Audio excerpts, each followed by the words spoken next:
Olá, meus nobres senhores. Se você usa a internet por esses tempos, você deve estar sabendo que as pessoas ultimamente elas estão entrando, no ramo das críticas sociais depois do filme do Coringa. As pessoas começaram a entrar, nesse ramo aí de soltar frases contra a sociedade, frases contra o governo ou contra os problemas da vida pessoal, não sei. O que me levou a criar o vídeo de hoje, que é mais ou menos uma recomendação, uma sugestão de 10 filmes que falam, sobre críticas sociais, que são filmes reflexivos, filmes em que você tem que usar a sua cabeça para entender, a cereja do bolo do roteiro. Lembrando que isso aqui não é um ranking, tá? Isso aqui não é um top 10. A lista está sendo organizada, com os títulos que eu consegui lembrar. E eu gostaria de salientar também que, embora eu tenha colocado séries bem aí no título, eu meio que só coloquei uma série. Porque eu não assisto também muita coisa, não assisto tanto filme, não assisto tanta série, então não deu pra fazer um conteúdo assim gigante de conteúdo audiovisual, né? Então você que se interessou aí, em como é o mundo e como é a vida, essa questão do adoecimento social, eu vou recomendar a você esses 10 títulos. Vamos começar aqui por esse que eu acho magnífico, o pioneiro, atualmente, em falar sobre várias críticas ao mesmo tempo, é a série Black Mirror, criada por Charlie Brooker, tendo seu primeiro episódio estreado no fim de 2011. A série busca retratar o relacionamento conflituoso entre o ser humano e a tecnologia. Cada episódio abarca um tema diferente, falando sobre a dependência que as pessoas têm, sobre a tecnologia, a dependência que as máquinas criam na nossa vida e como fica cada vez mais difícil de nos separarmos disso. Mas eu acho que a coisa mais interessante é como Black Mirror ele deixa às vezes de ser uma crítica, sobre o uso da tecnologia e ele começa a tentar retratar a forma como a sociedade é. A série pode ser assistida em ordens diferentes, até porque cada episódio é uma história diferente, não tem conexão com o episódio anterior e o próximo, e cada um deles é magnífico, cada um deles traz uma visão diferente sobre todo esse cenário. Uma coisa que eu acho interessante assim na série Black Mirror é que quando você assiste, você aprende a odiar a sociedade. Pois é, se você achava que no filme do Coringa a gente já mostrava a face podre das pessoas, de como tudo nos influenciava, de como as pessoas elas conseguiam,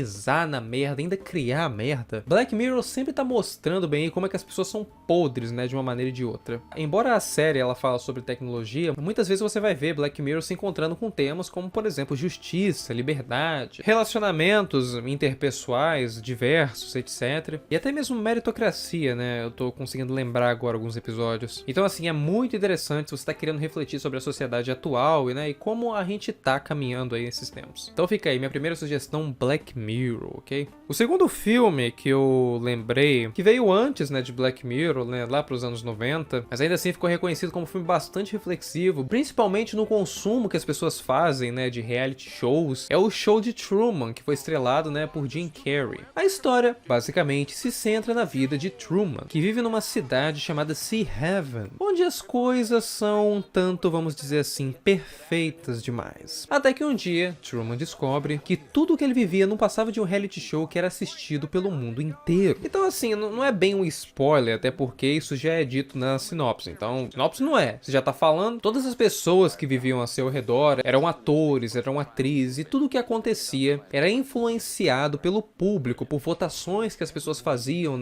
pelas pessoas que estavam assistindo aquilo. Elas falavam, eu gostaria que o Truman ficasse com tal pessoa. Então a vida de Truman era regida por um roteiro, todas as pessoas seguiam falas pré-prontas, e todas as suas lembranças desde quando ele era pequeno não passava de um teatro. O filme também abarca muitas críticas, sobre o comportamento social, aquilo que a gente consome, como tudo isso é influenciado pelas pessoas ao nosso redor. E como a propaganda, ela acaba influenciando, a nossa vida, o nosso cotidiano, a nossa casa. E tem uma cena muito interessante, que é quando ele tá conversando com a esposa dele e de repente ela começa a falar sobre um cereal, sobre um produto, não lembro o que que era, e começa a falar sobre como ele é bom, como se estivesse fazendo marketing, entendeu? E ele não entendia muito bem. Quer que eu faça um copo deste novo achocolatado? É feito só com cacau natural das montanhas da Nicarágua. Não tem adoçantes artificiais. Do que é que você está falando?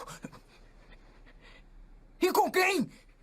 Eu já provei outras marcas. Esta é a melhor. Com o tempo, ele acaba percebendo que tudo aquilo que ele gostava, tudo aquilo que ele consumia, nada mais era do que a própria sociedade dando ali as opções a ele. Então é muito interessante pra gente falar, sobre comportamento social, da identidade que nós adquirimos, dentro do meio, e sobre a propaganda, sobre o marketing, como isso acaba influenciando sobre a nossa vida. Além de como a gente tornou, a vida de outrem como um objeto consumível. Um exemplo aí são reality shows como A Fazenda, Big Brother, que a gente usa daquilo que tá acontecendo na vida da pessoa, a gente coloca ela ali, né, numa caixinha, numa casa, e os acontecimentos da vida dela acabam sendo algo prazeroso pra gente assistir. E por quê, né, na verdade? E como isso acaba afetando o ser humano? Ele que tem uma identidade, ele que acha que aquilo tá acontecendo, ele que acaba criando uma afetividade por aquilo que tá ocorrendo. Como é a perspectiva dessa pessoa? Então, se embasando desses exemplos, né, bem extremos mesmo, a gente vai criando, né, algumas reflexões na nossa cabeça enquanto a gente assiste. Então essa aí foi a sugestão, né, o filme de Truman. O segundo e o terceiro filme eu acho que não é muito bem uma crítica social, né, exatamente. Ele tá ali mais como uma reflexão, né, algo mais simples, algo do senso comum, que é o Menino de Pijama Listrado. Se passando dos arredores da Segunda Guerra Mundial, o filme conta o contraste da história de um menino que acaba fazendo amizade com um judeu. Esse que é um filme que arrancou várias lágrimas dos telespectadores. Ele conta a história do menino Bruno, né, cujo pai participava do exército nazista, que acabou sendo promovido, inclusive. A família acaba tendo que se mudar, né, para uma casa que fica perto do emprego do pai, e Bruno acaba descobrindo, né, que nos arredores dessa casa viviam pessoas que viviam em campos muito estranhos, e dentro desse campo ele conhece um menino de pijama listrado, o qual acaba virando seu amigo. E a história é basicamente isso, esse contraste de duas realidades que provavelmente vai fazer você lacrimejar o dia todo, não é mesmo? Então assim, foi um filme muito bacana, ele foi lançado em 2008. Eu acho que em qualquer aula de história já passou esse filme.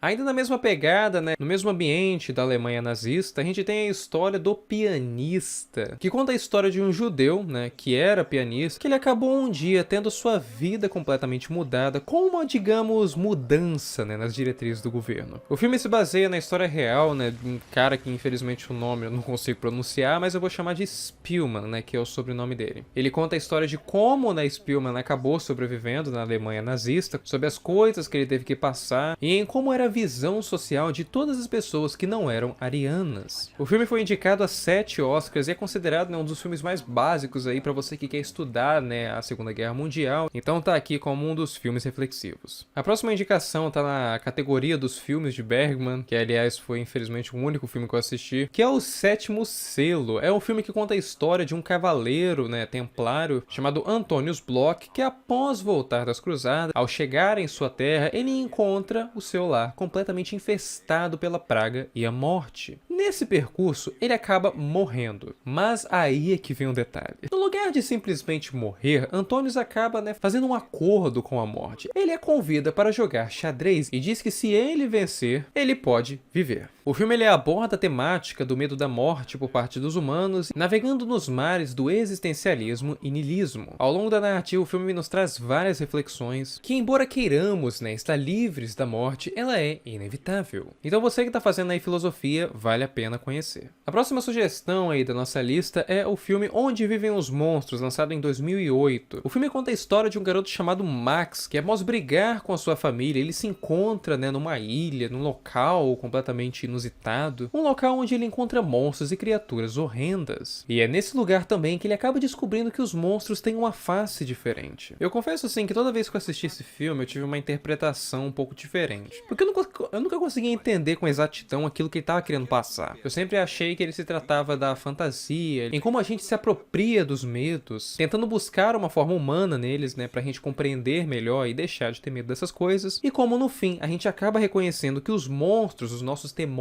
são apenas partes nossas, e acabam se desvanecendo enquanto a gente cresce. Então aí fica a sugestão Onde Vivem os Monstros. O próximo título é o filme Clube da Luta. O filme conta a história de um homem que trabalha numa companhia de seguros que sofre de insônia, e basicamente ele vive uma vida de merda. Até que um dia, em uma de suas viagens, ele acaba conhecendo um personagem chamado Tyler, que o faz refletir sobre a vida que ele acaba levando e o convida a participar de um clube chamado Clube da Luta. O Clube da Luta basicamente é um clube onde as pessoas se socam, onde as pessoas se machucam, e com isso elas acabam externalizando as suas dores e problemas internos. O filme basicamente ele explora, né, a premissa da dependência que as pessoas acabam criando, né, no consumo. O filme ele basicamente ele critica critica o consumismo, né, social e em como nós deveríamos nos desapegar dessas coisas, reconhecendo que o material e a nossa vida são coisas diferentes. Com o filme a gente acaba tendo uma ideia de como tudo se produtifica, né, e em como as coisas que nós idealizamos na realidade não são tão importantes assim para nossa vida e apenas consumimos porque nós gostamos da riqueza. Então fica aí a sugestão, né, o Clube da Luta. A próxima sugestão, esse que foi um filme, né, vamos dizer, um dos precursores do filme do Coringa, inclusive foi criticado por ser um filme um tanto perturbador, né, demais, é o filme Laranja Mecânica. O filme conta a história de um sociopata que pratica a chamada ultraviolência, que é a violência mais gratuita existente no mundo. Eles simplesmente batem qualquer pessoa na rua e distribuem ódio e sofrimento a todo mundo. Até que um dia o protagonista ele acaba sendo pego e dentro da prisão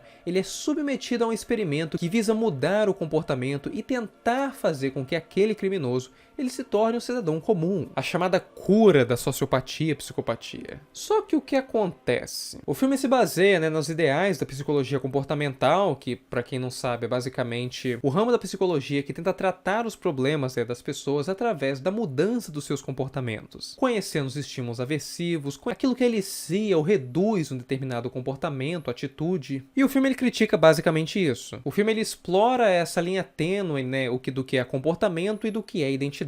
E em como, embora a gente mude o comportamento da pessoa, no final ela acaba voltando a ser quem ela é. Que não adianta a gente lutar contra a suposta natureza individual de cada um. Com o seu comportamento mudado, o protagonista ao longo da narrativa, ele acaba se vendo numa situação um tanto peculiar. Ele se sente pouco liberto e acaba sofrendo todo o mal que ele acabou afligindo, mas nunca sentindo que de fato ele mudou. Então a grande pergunta que o filme ele cria na nossa cabeça é se de fato a gente pode mudar o comportamento das pessoas, se a gente pode mudar as pessoas do que de fato elas são. Então essas são as indagações que o filme coloca na nossa cabeça. O próximo não é muito bem um filme, mas basicamente um documentário, uma animação, que se intitula O Profeta. O filme é baseado no livro O Profeta, do Khalil Gibran, que conta a história de um homem que era tido como profeta em uma cidade até que um dia ele precisa ir embora. Só que antes de viajar, as pessoas, né, acabam cercando ele e pedem que ele fale sobre algum determinado tema. Então cada capítulo é dividido sobre as opiniões que ele dá sobre o amor, sobre a liberdade, sobre a riqueza, sobre a luxúria e qual a nossa relação diante de tudo isso. É basicamente um resumo de tudo que aconteceu dentro do livro e eu confesso que quando eu li esse livro no ensino médio, eu, sinceramente, tive um pouco da minha visão de mundo alterada. Então, assim, é muito foda porque ele pega os temas que nós conhecemos e traduz isso em problemáticas que nós não exploramos tanto. Então, o livro e o documentário, a animação inteira, é uma gigante reflexão, é uma gigante indagação. Então, fica aí a recomendação, a sugestão, O Profeta. E, por fim, né, é um filme um tanto reflexivo, vamos dizer assim. Na realidade, ele é foi um filme, assim, que eu gostei bastante, que é o filme As Aventuras de Pi. Sim, eu sei que você deve estar pensando. Mas Vinícius, o que esse filme traz de reflexão? O filme basicamente ele explora o debate sobre a existência de Deus e em como a vida ela pode ser interpretada através de uma metáfora. O filme conta a história de um garoto chamado Pi, que após perder a sua família, né, no naufrágio, ele acaba tendo que conviver em alto mar para sobreviver com um tigre, que é uma coisa, né, que ele teve medo quando ele era pequeno, que é um animal feroz, um animal perigoso. E assim, a história é tão absurda, a história é tão aparentemente fantástica que a grande cereja do bolo ele se encontra no fim do filme, em que o telespectador ele acaba tendo que refletir se a história que ele acabou de ouvir, né, aquilo tudo que ele assistiu é de fato verídico. Então o filme nos faz refletir sobre aquilo que nós acreditamos, sobre aquilo que nós tomamos como verdade apenas porque nos conforta. Então essa aí é a sugestão As Aventuras de Pi. E bom, galerinha, esse foi o vídeo de hoje, né? Foi um resumo assim bem pequenininho mesmo, um resumo do resumo. Foi apenas para apresentar a vocês de que existem filmes sim que abordam temáticas sobre, né, adoecimento social, sobre críticas sociais. Aliás, você aí que gostou do filme do Coringa, gostou dessa pegada mais sociopata, dessa crítica da inserção do sociopata dentro da sociedade, essa reintegração, né, daquilo que nós aguentamos apenas para nos sentirmos, né, mais inseridos, eu recomendo você o filme do Laranja Mecânica, que provavelmente vocês que adoraram o filme do Coringa, vocês devem gostar. E boa tarde, boa noite, eu tô editando ainda o vídeo do Tudo de Errado, então se acalmem aí. Se vocês quiserem saber mais sobre esses filmes, vocês podem estar deixando aí as perguntas nos comentários que eu vou estar, né, explicando uma maneira mais expandida sobre o tema. E foi isso, obrigado por você que assistiu até aqui e até mais, meu povo.